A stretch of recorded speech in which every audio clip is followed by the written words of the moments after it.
Hey there, Mr. Wilford here. I just wanted to go through Chapter 6, Section 4 with you, some properties of special parallelograms, and we've been talking about parallelograms in the last couple sections.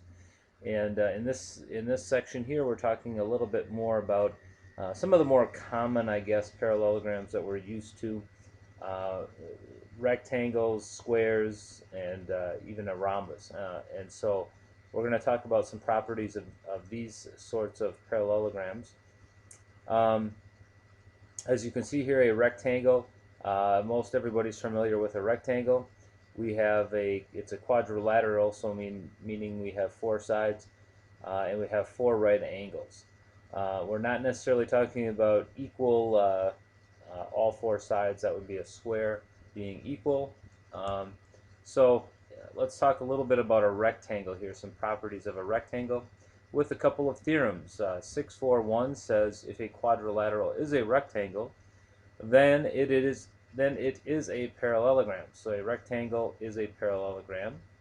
Um, we have opposite sides being congruent. We have opposite sides being parallel. Then we have theorem 642.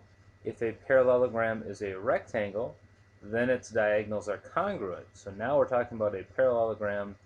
We've talked about the diagonals, but we know it's a rectangle. And what we're looking at here are the diagonals, and those diagonals are going to be congruent. So in other words, the diagonal AC is congruent to BD. And of course, there are all sorts of application problems that deal with rectangles.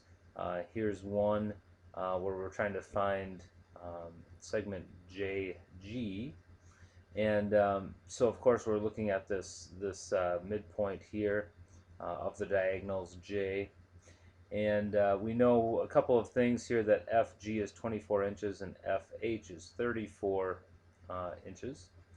And so what we do basically is we're going to take half of um, the EG diagonal here, and we get 17 inches. So we know that each of these half of the diagonal will be 17 inches. So this is a little bit easier to wrap your head around because we're so familiar with rectangles. So some of these theorems and things aren't so bad. A rhombus is another special kind of quadrilateral. It still has four sides. Each of the four sides is congruent. However, we're not talking about right angles here. This is called a rhombus. So we have a rhombus ABCD.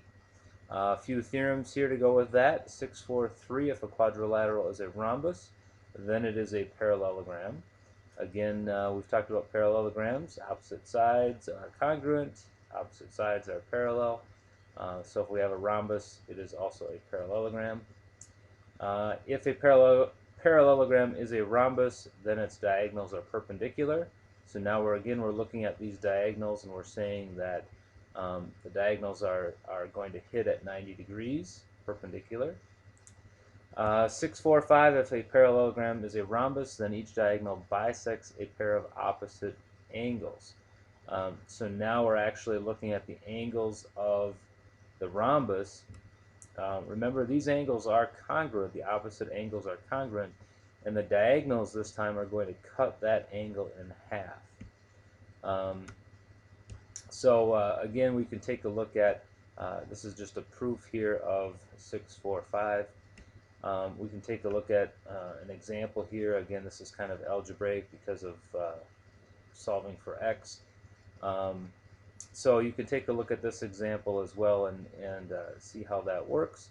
It's not too bad. It's pretty straightforward. Another example here, using a little bit of the algebra here, finding some of the angles. Finally, then we want to make sure we talk about a square, and a square is a quadrilateral. This time it has four right angles, and all sides are congruent.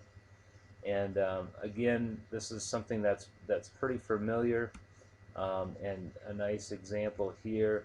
If you take a look at this, there's a lot of things going on as far as finding the actual distance of each of these sides. Again, if you have any questions, please let me know. Thanks.